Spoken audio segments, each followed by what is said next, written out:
هاتمە خوارێ بەرەو ڕووی دەرگاکە چووم لە هەموو جێیەک تەقە بوو. 23 ئەیلولی 2013 داعش و ئەو گروپە تیرۆریستیانە هێرشیان کردە سەر بەڕێوەبەرایەتی ئاسایشی هەولێر و ئیشێکی زۆر با بڵێن کارێکی زۆر سپرایز بوو ڕوویدا. تۆ ئەو کاتە لەبیرتە؟ بەڵێ بەتاکید ئەو کاتش باشم لە بیرە، ڕۆژێکی ناخۆش بوو سەراحەت کە هاتم وەختە کە زوو ئەوەکەم وەگر خەبەرەکە خۆم هاتم.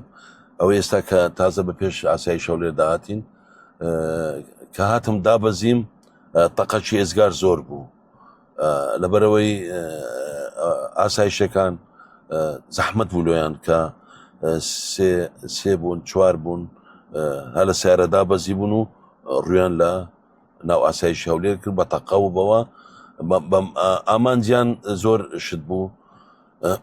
ئەو کاتێکە هاتمە خوارێ بەرەو ڕووی دەرگاکە چووم لە هەموو جێیەک تەقە بوو.